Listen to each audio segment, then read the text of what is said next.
ধর্মীয় পরিচয়কে কেউ যেন নিজেদের দলীয় স্বার্থে ব্যবহার করতে না পারে, সে ব্যাপারে আপনারা দয়া করে সজাগ এবং সতর্ক থাকবেন। নিজেদেরকে নিজেদেরকে অবশ্যই সংখ্যালঘু ভাববেন না।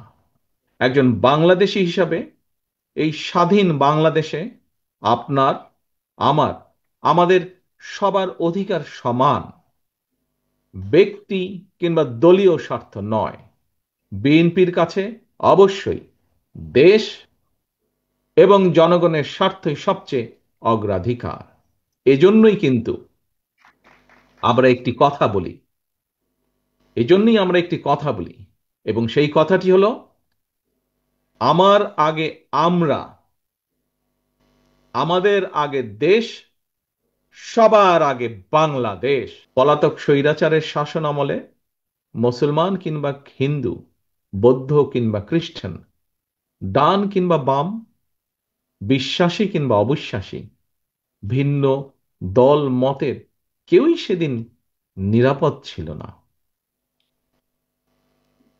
2012 সালে রামু মন্দির, রামু বৌদ্ধ মন্দিরে হামলা, কিংবা 2016 সালে ব্রাহ্মণবাড়িয়ার নাসির নগরে যে হামলা হয়েছিল, সেই হামলা সহ দেশের কোথাও কোনো একটি হামলারও সেদিন বিশ্বাসযোগ্য তদন্ত হয়নি বা বিচার হয়নি।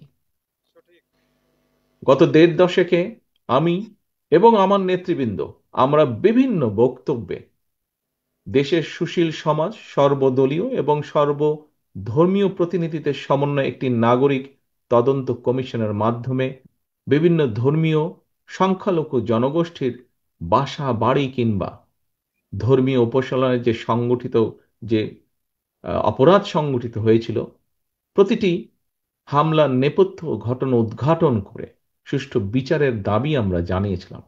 কিন্তু সে দাবিগুলো একটিও সেভাবে বিচার কমিশন গঠন হয়নি কিংবা বিশ্বাসযোগ্য তদন্ত সেদিন করা হয়নি। এই কারণেই আমরা, বিএনপি মনে করে, দেশের ন্যায় বিচার এবং আইনের শাসন ছাড়া সংখ্যালঘু কিংবা সংখ্যাগুরু আমাদের কারো কোনো পরিচয়, কোনো নাগরিকেরই নিরাপত্তার গ্যারান্টি হতে পারে না। একমাত্র ন্যায় বিচার এবং আইনের শাসনই দেশের প্রতিটি নাগরিকের নিরাপত্তা।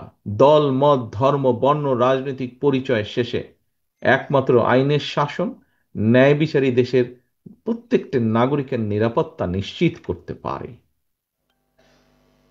ফ্যাসিবাদ বা স্বৈরাচার মুক্ত বাংলাদেশে বর্তমানে মুসলমান, হিন্দু, বৌদ্ধ, খ্রিস্টান প্রতিটি ধর্মের, প্রতিটি মানুষের অধিকার প্রতিষ্ঠার জন্য, গণতন্ত্র, ন্যায় বিচার এবং আইনের শাসন প্রতিষ্ঠার জন্য একটি বিশাল সুযোগ অপেক্ষমান।